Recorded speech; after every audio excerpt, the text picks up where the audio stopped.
Hello, today's episode is Making Friends with Time in Time for the New Year. When the clock feels like it's in charge of you, it's time to get into yoga time.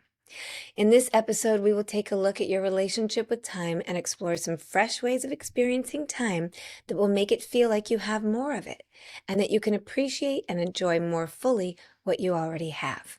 So hello and welcome to Zen Maintenance with me, Christine Burke.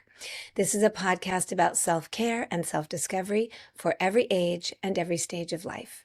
In this podcast, we use the wisdom teachings of yoga and the related well-being practices to discover more about who you are and how to live your most liberated life, one breath, one day at a time.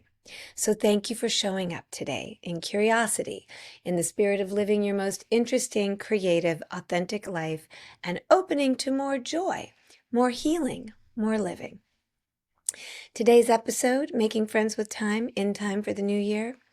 Well, it's perfectly timed if you're listening to this as I'm making it, which is only a few days away from a brand new fresh year. But it's also perfect for any time. We can just stop, take a moment, pause, and reclaim or re-experience or reframe our relationship with time, and it feels like the new year. So wherever you're at today, I'm so glad you're here. And I know that you care about your time as I do, and I appreciate that we get to spend it together today. What can you expect from this episode? You can expect to understand more about the way you think of time, speak about time, and relate to the time you have. You can expect to start to relax around the concept of time and disengage from habits that increase your anxiety when you hear the tick, tick, tick of the clock. So, let's start, as we always do on the Zen Maintenance podcast, with some mindful moments, with some meditation. All right? Let's slow the clock down.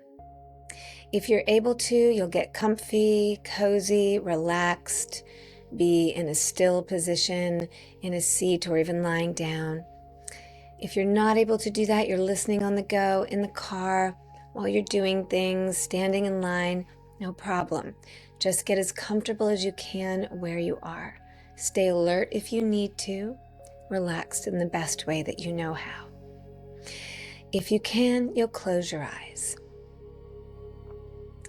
And the first thing that we'll do is start to move away from the busy top floor of the thinking brain and mind up here in the penthouse of projects and plans, and just start to settle into your body.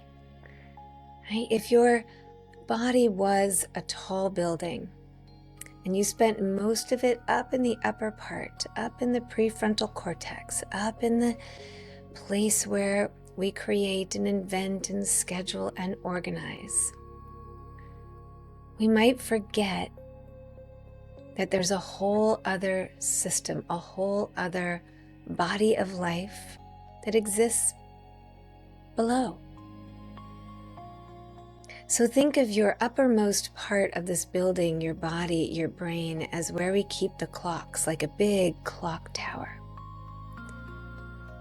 You might even imagine the inner workings of a giant clock.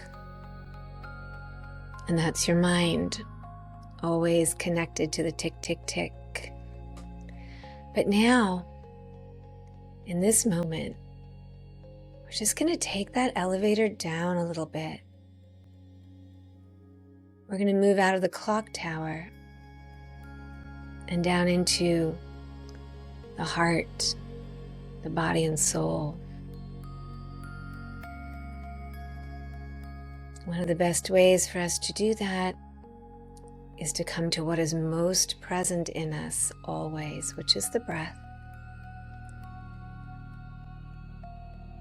So instead of listening to the clock, visualizing it or feeling it as being in charge of you,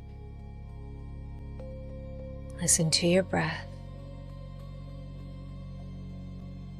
A constant rhythm and cycle of breathing replacing the sound of a clock or the feeling of time escaping.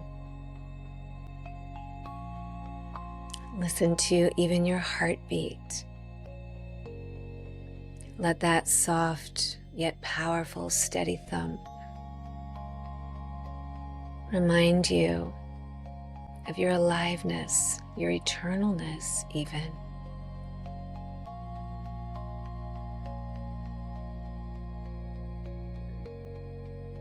Just start to soften and quiet and open to this and only this, where there is nowhere to get to, nowhere to move from. There's only where you are right now. And where you are right now is the perfect place to be. Relax into that.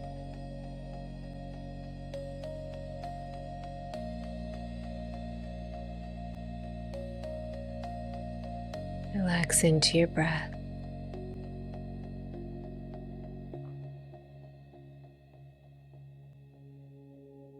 Relax into your heartbeat.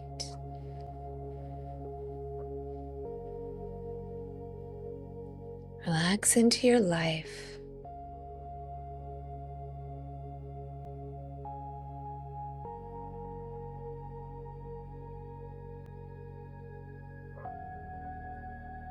And feel as we do this how time stretches out. How a few breaths can feel like 20 minutes or an hour.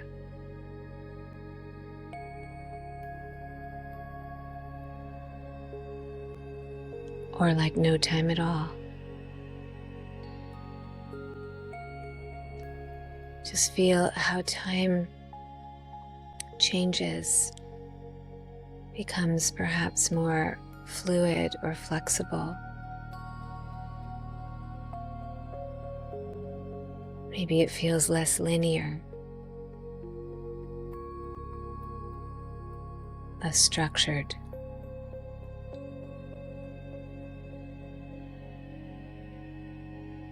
And doesn't that help your mind let go a little?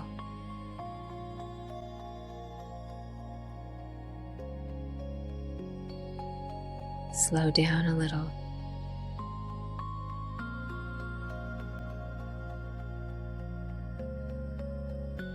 Okay, we're going to take a long, deep breath in and hold it. And a little more. And a little more. Holding time. And then exhale. And let it go. Okay, beginning to notice your body again. Some of our awareness will move back up into that top floor as we start to open our eyes. And just take in the light if your eyes were indeed closed, and just take in your atmosphere. Notice what's around you. Notice where you are, how your body might feel after those few minutes of sort of stopping the clock, or at least slowing it down. And even if you're on the go, didn't you feel that shift a little bit? Like you were giving yourself permission to move more mindfully, to step out of so much future thinking or past ruminating, and see what's here. See what's here in the present. Okay, so the question of the day: how can I create a healthier relationship with time and enjoy and maybe even relax into the time I have? Well, let's just start with language. Have you ever heard yourself talk about time? I wonder if you sound like me when I'm not being aware. It goes something like this. I don't have enough time on repeat. I'm running out of time. We have no time. There is no time. This topic is one I have to revisit multiple times a year, and maybe you will resonate with this too. When I find myself turning into the voice of doom and it feels like the clock is a voracious monster and it's hunting me down in warp speed, it is time to remind myself I have time for what I make time for. I also have been known on occasion to fall into the habit of whining when it comes to time, something I have very little patience with in others, but seem somehow vindicated in doing myself when it comes to time. And it goes something like this. I want to do this, but I have to do this first. So I'm in this state of friction. Maybe you felt that too, where your responsibilities are getting in the way of how you'd like to spend your time, and it just kind of amps up this negativity around time itself. We may also constantly feel like we can never catch up. Even when you're retired, not in the workforce, people report that their to-do lists grow and their time still shrinks. Or maybe the worst twist of fate, you spend your life rushing only to end up feeling like you have too much time on your hands to fill in, and yet it still feels like it's moving too fast. I mean, it's enough to make your head spin and want to scream at the clock. Just stop and give me a minute. Oh yes, that's one of my favorites. Just give me a minute. And now my teenager Clementine says it to me. Just give me a minute. So none of us are going to escape the conundrum of time. And if you are young, you may feel crushing pressure because everyone is doing things younger and younger. All you have to do is watch America's Got Talent or one of those shows and see these incredibly accomplished little people to feel behind by the time you're 7 years old. It can make the sound of the clock deafening in your head and the feeling of there's so much to do and I'll never catch up as this sort of endless cycle that you're trapped in. But not today. Today, we have some answers to our question and a whole lot of good news. We can be friends with time. At any point in our lives, we can make friends with time. Yoga philosophy offers a picture of time that is less linear and can be very liberating when we get stuck in a timeline that feels very direct and marching forward relentlessly. Yoga aims to conquer psychological time that is mainly constructed of a past, present, and future by staying present, like we were doing in our meditation, preventing the mind from dwelling on the past, not the meaningful or joyful frolic through memories that feels like picking daisies from your life and making a beautiful, memorable bouquet, but the kind that leads to regret and nostalgia, or guilt even, and on which we might dwell and get stuck. Or, on the other side, worrying about the future, constantly projecting worst case scenarios, or just living in fear of what may or may not come. There are many useful things about having a structure and order to time. But if we only relate to it in that way, we may feel overly burdened by past and future, and we may miss the natural flow and change, the weaving of our lives, which is very artistic and fluid in nature. Let's talk about a concept in yoga called the gunas to explain that a little more. Time as gunas. In this concept, time is seen as the constant movement and rearrangement of gunas. This is spelled Gunas. And the three of those are sattva, rajas, and tamas, the qualities of nature that create change, making time an expression of nature's dance. It's like in the movies, when you have a story that's being told from different points in time. So you might have the character at one moment in their past, at one moment in their future, and coming back to the present, and then weaving in and out. And it gives us this sense that it's not such a forward line all of the time, but that things are connected past, present, and future. So when we use the gunas to understand time from a different perspective, this can support us in getting into the flow of life rather than chained to the tick of the clock. So let's break the gunas down into the three types of energy. The first is tamas. This is energy that is heavy, slow to change. If it were a food, it would be mashed potatoes. Then there's rajas. This is hot, active, fast-moving, passionate, spicy. It would be like spicy peppers. And then there's sattva. This is balanced, stable, light-filled, sustainable. This would be like a well-balanced salad. The nature of life is change. We are constantly cycling through these gunas, these energy cycles. Even if you take a look at 1 week in your life, you'll have days where you feel slow, unmotivated, lethargic, maybe bored and unproductive. This is a tamas kind of week. Other days are full of activity, mental and physical, overstimulation, intensity, too much espresso. Might get things done, but it's frenetic and overheated, rajas. And then there are sweet spots of sattva, those brilliant, balanced, tranquil spaces where we feel present and in the flow of life. And our goal in yoga, and a great goal for life, is to extend or increase our moments like that. As a matter of fact, I was having that kind of day when I was working on this podcast originally. I woke up with a peaceful and graceful heart.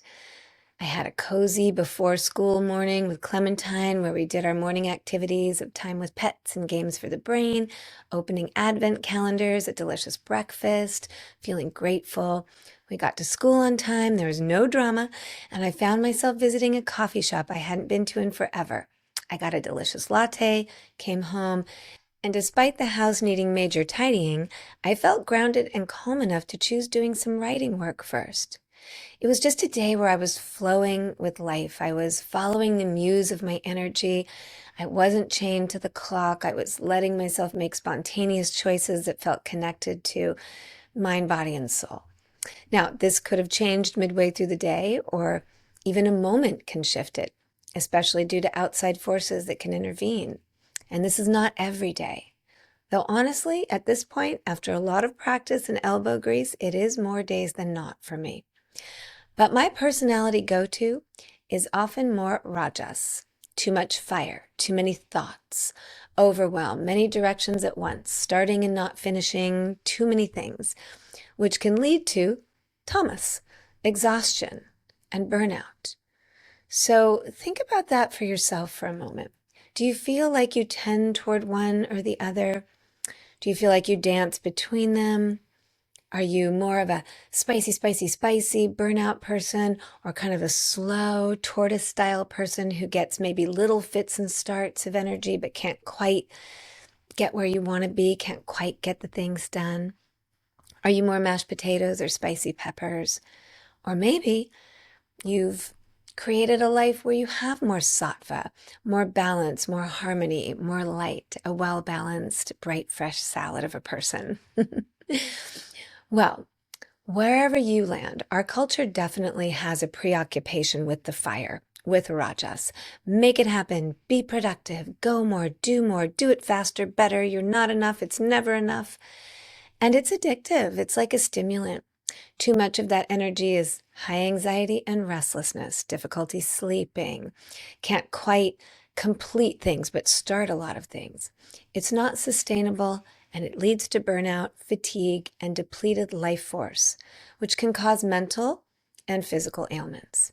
Now, on the other side, too much mashed potatoes, or tamas, means we never achieve our goals, or we don't really feel that we're meaningfully participating in life. We might be too much of an observer or even a critic of those who are creating their lives with energy. This is very common in today's world because we can literally spend hours watching other people do things as our days wash away. And it's engaging and somewhat fulfilling, but we have to be careful because it's a slippery slope. If we can learn to respect our rhythms and be conscious and aware, we create a life that has balance in relation to time. We understand that though our physical time may be linear, we are moving forward in the years, and it might feel limiting. Our energy time is much more creative, flowing, and free. You can work a long time on something in any area of life, and then suddenly clicks in an instant. I remember one student in particular who came to my classes for years. She was working on a particular posture that would show up in that class called crow pose. And then one day in this very crowded yoga room, everybody was hot and working hard. It was a real physical, demanding sort of flow class that I was teaching at the time. Suddenly, out of the sound of breath and warmth and just kind of that heavy quiet that shows up in the yoga class, there's a holy bleep. I'm going to bleep myself there. Fill in your favorite swear word. And everybody looked, and there she was, radiant in her crow pose. One day it just clicked in. So time is like that. You can put a big investment and it can feel like it's not going anywhere, and then suddenly something will turn. One of the main time crimes, as I'm going to call it, is the idea that we need to be doing things at certain set times that may not at all sync up with our natural cycles of learning and growth. This means that if all the kids are learning to ride a bike at 5 and you didn't, you feel you missed the boat, so you never try. This means that if you get the inspiration to start a new career at the age of 60, you might think that's crazy when it's the best idea you could have for reinventing and bringing more life to your years. So having a slightly looser grip on these ideas about where we're supposed to be and when can really start to create some internal relaxation and release. And that brings greater clarity so that we use our time better. Another example could be you want to get married to the love of your life at 25, but you think you should be more established in your career first, and you disregard your heart, and you aren't living your truth, and you feel this inner conflict seep into both relationship and career. Or you may not feel compelled to a partnership at all, but feel compelled to your work, and you leave it for the conventions of others and live in that inner turmoil of not being who you really are because there are clocks set in motion and they are not all yours. This could also look like taking up a new sport, hobby, or project at 80, or being the last to learn to read in elementary school and becoming a passionate reader. So we are in charge of our time. Regardless of how much time we are given or receive, we get to choose how we use it, how we spend it, like money, like energy. Whether you have a little or whether you have a lot, you always have the choice of how and when and where to spend it. And I know there can be argument that can come up around that. We think, well, no, I have to work. True. But how you work, how you spend the time at work, how you spend the time outside of work, we still have so much in there that's flexible and malleable if we just can look at it that way. So I had a funny experience of forgetting about time when it came to having a child. I always joked that I was the Roy Lichtenstein painting when I realized at 41 that I hadn't had children because I was wrapped up in my work, creativity, my husband, my dogs. And it was like, I can't believe I forgot to have children.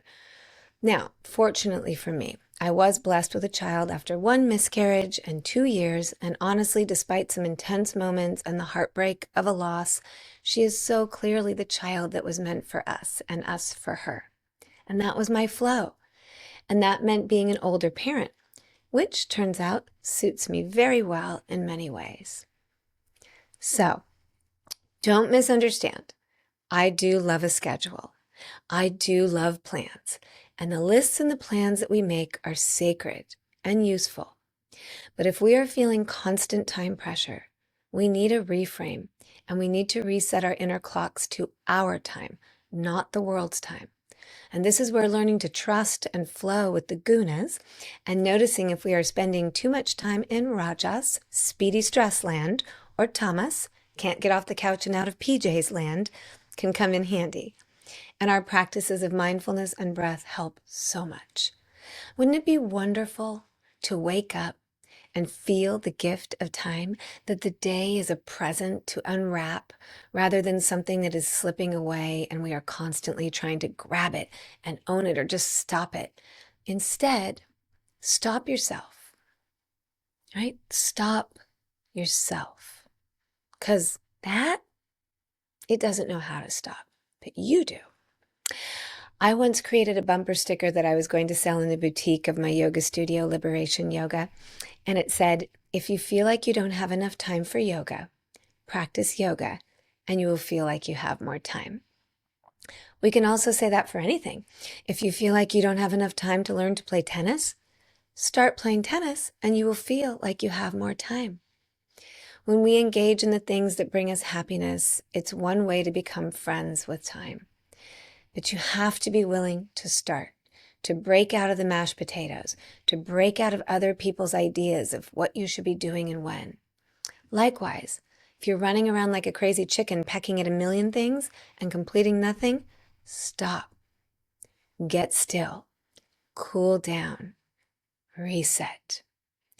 We need to spend some time in timelessness. Haha, pardon the pun. Timelessness, kaivalya, gives us a sense of freedom. The ultimate goal is to reach a state where one can experience the eternal. Mindfulness and presence, those techniques anchor you in the present moment, in the now, to stop the mind from dwelling on the past or anticipating the future, reclaiming your experience of life now. Concentration and meditation, these quiet the mind's chatter, allowing access to deeper states where time's hold weakens, revealing the continuity of existence, the connectedness of things. This helps us feel more connected in general. One of my early yoga teachers would always say, come into the eternally present moment. And as simple as that might sound, it really took me years to fully absorb this, that our linear lives are made of one present moment after the next, despite our living elsewhere so often. And some of the yoga techniques that really help us, as we've mentioned and as we practice here on this podcast, breath control. This balances the energy, calms the nervous system, makes the mind more receptive to timeless awareness. The breath, the number of breaths, is a finite measure of life. Slow, measured breathing is a practice to conserve the vital energy, to extend conscious experience rather than just extending physical life. That means we are enjoying this moment here together, not just marking time or hoping it will be longer. It's like quality over quantity. Timelessness in meditation allows us to go into deep meditative states, and this allows you to experience a realm beyond time, where the sense of past, present, and future dissolve into eternal, peaceful presence. And then consciousness. Raising consciousness or awareness, we can become more mindful about where we are, what we're doing, what we're thinking, and then we start to transcend this time-bound existence. We experience things as more interconnected. It leads to a feeling of freedom and profound clarity and awareness. So as mentioned, too much rajas, speediness, without sattva, balance, leads to burnout, tamas, and even stagnation. And it's very hard for most of us to break out of this time trance. Early on, we're conditioned to see time as something we're supposed to manage and control and race against. We learn important skills like time management and executive functioning. And while they are very important, they are not everything. Time is our currency, and being busy makes us feel productive and important. But if it's not balanced, there's a cost. We seem to share the feeling that there's never enough time, and we say, where did the time go? I can't believe it's going to be 2026. I actually aspire and do tend to feel like I know where the time is going. Do you? Are you so present that you can say, I actually do know where 2025 went? I feel like I was there for it. That's something to work toward, isn't it? Or something to maintain. We do tend to be obsessed with alarms, meetings, and calendars. Our days might feel crammed. Our meals might feel short. Our phones are squeezed into every tiny moment we have. And well, I'm getting tired just talking about it, but we may have lost the ability to sit still, even for a few minutes of meditation, where we have the chance to experience timelessness and a break from the clock. We may have lost the art of being. But doing less or nothing a little each day can give us the feeling of mastering our own universe. We gain confidence when we learn to be still and that we can. You know, Einstein was known to stare out the window for periods of time in contemplation, and he was not in a hurry to speak.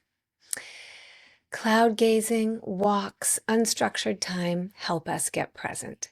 Constantly thinking about the future equals anxiety. Constantly ruminating on the past equals depression. Our best chance for peace exists in the present. So let's just go over some of the ways that we've explored how to stay friendly with time. Trust your rhythms and listen to your body and mind and what they really need, not what you think others expect of you. Breath. meditation, gazing, pausing, being. We could add writing, cooking, doing anything slowly and with intention, playing music, walking, balancing how much you take in and how much you put out of anything and everything, from food to activities to information. When you're in the present, time expands. It's like that piece of William Blake's poem, Auguries of Innocence, to see a world in a grain of sand and heaven in a wildflower. Hold infinity in the palm of your hand and eternity in an hour. Beautiful, right? Okay, so we're going to take another meditation and breath moment. And I do just want to share or say that it's always a good idea to check with your doctor if you have any medical conditions that may be a concern in regards to breath practices and it makes you feel like you're not sure if you should join in that part, or if you're beginning a new practice and you have a new health concern, and especially if you're pregnant. While most breath practices are definitely safe for most, there are some that may be better avoided or adjusted. So if you're concerned, just practice relaxed breathing. Just sit quietly until you have a chance to check with your doctor. With the breath we're doing now, we are interrupting the flow of the inhale with brief and gentle pauses of only 2 to 3 seconds. The interruption of the breath is called viloma. This is like interrupting the march of time, inserting a pause. It calms your nervous system, it improves your lung function, reduces cortisol levels, and can lower blood pressure. So let's take a moment for that now. Get comfy. If you've been sitting for a while in one position like I have, you might take this opportunity to just shift a little bit, lean back, sit up, drop in. If you're on the go, still on the move, just relax a little bit. The breath might not work, though it can be done in a car as long as you stay very alert, hands on the wheel. All right, let's take a letting go breath together. Breathe in through your nose, out through your mouth. Oh, can you feel that inner letting go? Let's do that again. Inhale through your nose, out through your mouth. Okay. So hands, if you're sitting with your eyes closed, can be down on your legs for a simple grounding mudra. And we'll start, breathe in just a bit of breath. Like we're going up in the elevator in that building that is you. And then a little more breath. And then a little more breath. And then we're going to go down all 3 floors, blowing out through your lips.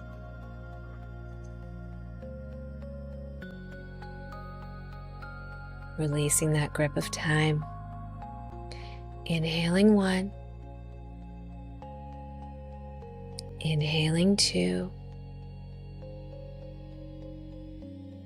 Inhaling 3. Stretching out this moment and letting go.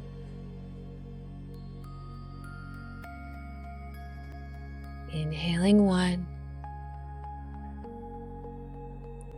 Inhaling 2. Inhaling 3.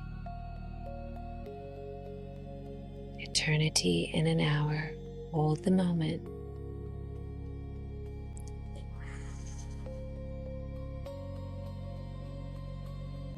Three more times on your own timing.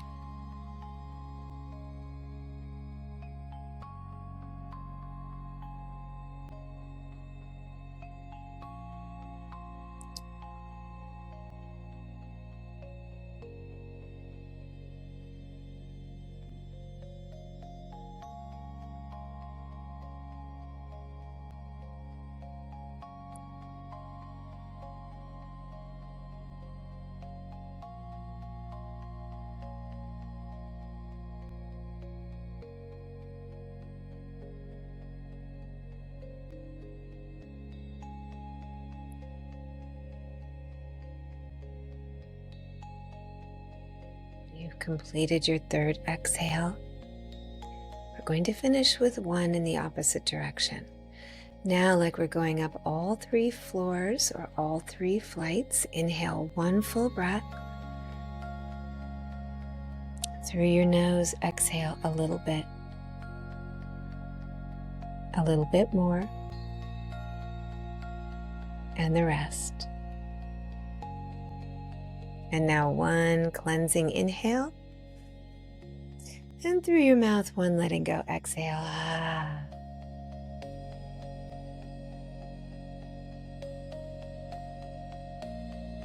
Okay. If your eyes are closed, beginning to softly, gently open them. Maybe you lost track of time for a moment or 2 or 3. How does that feel? Let's just remember that however many breaths we have here in these bodies, they are ours to design and discover. And many of our greatest discoveries, ideas, and inventions will find us when we take the time to be still on regular occasions. So just check in with yourself right now. Are you feeling like mashed potatoes? Slow and cozy? Or are you still feeling a little spicy, peppery, tango? If this feels in the flow, lean into it. But if not, how could I use my time today to bring more balance and peace? Time is a gift, not a job or assignment. And all we can do is the best with what we've been given by being intentional about how we use it. I've been working on these things forever, it feels like. And though they work beautifully, as always, life is a practice. And I'm so happy that we get to practice together, that you value your time and yourself enough to show up here and make it better. And if you're loving this free content, please show your support by subscribing, following, and sharing. I can't wait to see you next time. Bye.